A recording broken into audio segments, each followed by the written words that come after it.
The most beloved medieval movie amongst medievalists is Monty Python's Holy Grail. Oh, brilliant. It's the most accurate because it takes nothing seriously and yet it does its research. Like all the jokes in there that are stupid and ridiculous and you laugh at, they're kind of based on actual readings of Arthurian text. And the favourite punchline of mine is the fact that they storm the castle right at the end and the French have already got a grail. The French are like, we've already got one, we don't need one, it's very nice. The French have already invented the Holy Grail and then it gets borrowed into English and Welsh culture and gets adapted sort of 50, 100 years later on. There's loads going on and the Python movies are so good at picking out these tiny little elements of truth. Even just jokes about paleography. There's a bit where they're in the cave and they're arguing about whether it's the castle of Arg, because someone has died writing it.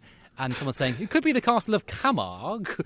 Where's Camargue? I think France. And they're sort of having a historian's debate about which castle this might be, as there's a monster chasing them. It's a wonderful movie where you can see people who love their subject taking the piss out of it. And that, for me, is joyous, because parody is often an act of I was love. briefly in the Freemasons, right? I was in there for about less than a year that I left. Because it's just a bunch of fairly nice blokes sitting down once a week having dinner. When I got in, though, he's like, oh, mate, you wouldn't believe now. He said, there is no door closed to you in the world that now you're in. I said, really? He said, oh, the power, mate, is just incredible. You won't believe it. He said, have some work done in the house, aren't you? I said, yeah. So he says, he phones me, he says, all right, have you got a macro card? I said, no, leave that to me. Right, so I saw you, like 4 days later, I get a Screwfix catalogue through the post, which I hadn't ordered, right? And I get a macro rejection letter. And I didn't have the heart to tell him. So in school, he's like, did you get your catalogue, mate? I said, yeah, thanks for that. You got your macro card? I went, yeah. Yeah, I got that. Yeah, absolutely. I got that. Can't wait to use it. They moved from ITV to Channel 4 for a bit. Remember that? So like 2 or 3 times I went on as a guest to just discuss something. There was a book review, and they were talking about maybe poker or something. And in the green room afterwards, Judy didn't actually come in, but he was in, and he was very sweary and very trying to one of the lads, just trying to ingratiate yourself by thinking, I need to what's happening? What? It was effing and blinding. Richard, you sounds.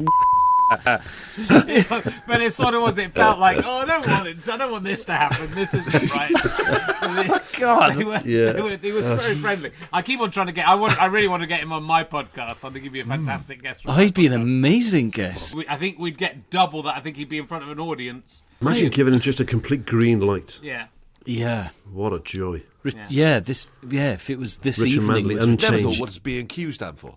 What does B&Q stand Barry for? and Quentin. Don't know. Is he bulk and quality or something like that? Bulk and quality. No, it Sounds like a gym. I was wrong. Yeah. Block and quail. That sounds like a euphemism for your nutsack. Your block and quail. But then I never would have got HMV. What's HMV? His master's voice. Master's voice. Didn't know that. Don't Dog's worry. listening to music, and it's called HMV. I'm cool with this. Let's just buy some records. What's the dog's male owner commonly known as? Darren. never not say anymore. master. You wouldn't these days, but you would have back in the day. No, but if you saw a photograph of a bloody gramophone with the big horn coming out of it and a dog listening to it, what's he listening to? Be listening to. He loves tunes, is what I thought. That dog likes music. I like music. I'll go to his shop. I've never thought about it any deeper than that. It'd be called DLM then, wouldn't it? Dog's like, not HMV. Dog like music. I'm going to call HMV DLM forever now. DLM, innit? The amount of stick goths get. For what? Wearing black and drinking cider in graveyards. And listening to certain records. Like in the Kiwa. Is that it? Yeah. And yet the abuse goths used to get when I was a kid growing up. Because anything different. Different's great. But goths are a completely harmless... really harmless. Subculture. I can't think of a goth who's ever caused anyone harm. Coming around here making no noise. Fighting and slashing cinema seats, all that kind of stuff. And there's always lots of mods and rockers fighting. There's always been... What I find quite comforting with goths is that the look hasn't changed at all since I was young. Black eye shadow. But then the same with like emos and skater kids, and they look just the same now as they did in the sort of mid-90s. My friends, I could get Stephen Fry to say put a dunk on it, and I put that into one of the scripts. Yes, please. My that's very friend good. Pete had a bet with his friend during his A-levels that he could write the word "finked" on every page of his answers. and he did it. And then got all of the plaudits and all of the credit, and then realised once the paper had been submitted, I could have just lied. No one was ever going to check. Did he integrate the word think into the narrative of what was otherwise there, or did he just write it in the corner? No, he would. Yeah, he integrated. He would say things like, "And so fingered the theory that the mind." I mean, was it maths? How difficult? It was. Yeah, I figured a mathematician. Mike is currently reducing how much he eats. Ellis is trying to wind up Mike and see if he physically explodes. Well, there we go. Yesterday, I had some figs and an apple. Good. That's great. And That's some 3 raisins. 5. Happy? That's 3 5. That 5 shit, that's made up anyway. Yeah, It's it meant should to be about more. 9. Yeah, I know what I'm saying. So don't worry about numbers. Yes. Well, no, don't go lower. I think would be more what I take from it, rather than don't try and hit. No, do you know what I take from it? People just make shit up. If 5 is government policy, but everyone knows it's 9, then why are you saying 5 to everyone for? Because British people are like you, Mike. Yes. You won trying to 2 world encourage- wars, Ellis. Oranges? Yes. No, not have you tried them? When, I had a sat. I had a Satsuma on Monday. I was recording on Thursday morning. Is that a lie? Yes. That's a lie. It's 100%. Yes, it is. Have you seen the Wales kits? I have seen the Wales kit, and I could have designed it myself. Dear, oh dear. It honest to God looks like the sort of kit when you don't want to spend their 90 quid. Yes. You go to Asda and buy That's exactly what it looks like. and buy the Asda version. Yes, looks cheap, but It looks because you're cheap and nasty. What Partly- make is it? Macron. It is Or yeah, Macron, yeah. Yeah. Well, they do lower league football kits. exactly. Macron. Yeah, I used to like the fun design kits for various sports, right? So Yeah. that was my before the internet. That's what I used to do.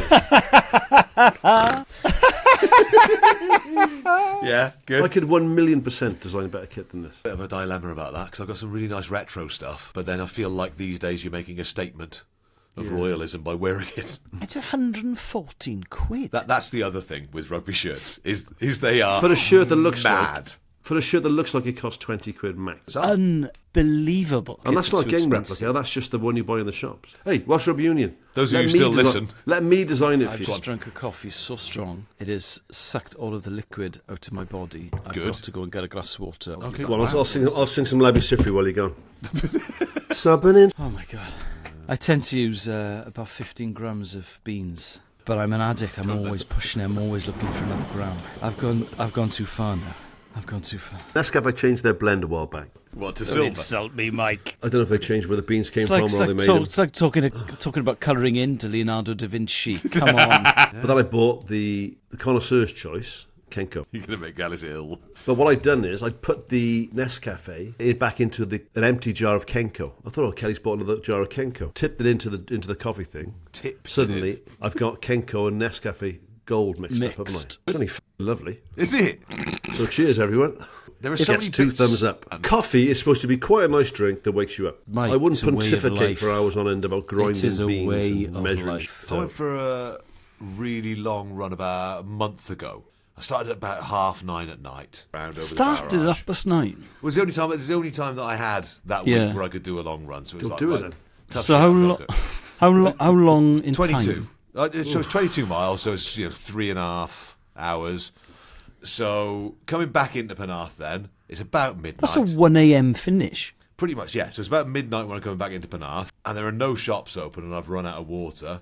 So that pub that you went into, I banged on the door there. They were just closing up, and the guy went, "Oh God, mate, we're just closing now. What do you want?" I was like, "Could I have a pint?" You don't understand. I'm a maniac who runs too far. Could I have a pint of tap water? And a lift back to Cardiff, please. There are 3 good sandwiches, I would say. And the Americans have overdone the sandwich market. But cheese with bread and butter, f***ing amazing. But Branston on white bread with corned beef, f***ing amazing. Ham and English mustard. And Ham and yeah, coleslaw. okay, I'll let you have ham and English mustard. There's 4 sandwiches. Ham and coleslaw is terrible. Oh my God! You found the 5th. You found the 5th sandwich, you maniac. Tuna and mayonnaise. There's No. 5. There's 5 sandwiches. No. Tuna and mayonnaise that's 90s. Oh, you're mad. I'm not having that. Absolute. It's a cracker. Fish finger sandwich is the only other one Oh, allowed. that is a good call. Yeah, and you got to have salad cream with it. Yeah, proper Heinz salad cream. Yeah. Oh yeah, Really yeah. bad, but Yeah, I couldn't give. Oh yeah, so I've just coffee's coffee to me. Yeah. I've had bad coffee, I've had good coffee. I will say you will be hard pressed to beat the McDonald's coffee. And that's a fact. Oh, f*** off, go and taste it then. I think it's the best coffee, McDonald's coffee. You fucking snobs. No, it's good coffee. It's such a funny thing to say. But why wouldn't it be good? They're one of the biggest companies in the world. Of course it's good. Exactly. So they're cutting corners. No, not they're cutting corners. It's not the best burger, is it? It's not the best chips. If you've got a coffee company... It's not the best lettuce, it's not the best gherkin. If you've got a coffee company, do you think you're trying to give McDonald's shittest coffee? No, you want their business. You give them the good stuff. No, you don't. Because you fucking do. Then why don't they give them the best meat then? Yeah. I would say every time I have a McDonald's burger, I just go, right, go and have a cup of fucking that's the best burger I've ever had in my life. Go and have a cup of McDonald's coffee, right? Go and have a carafe of coffee at Elis's place. Yeah. Both taste nice. There we are, done. There is an enormous difference between... Yeah, about £9 probably. Yeah.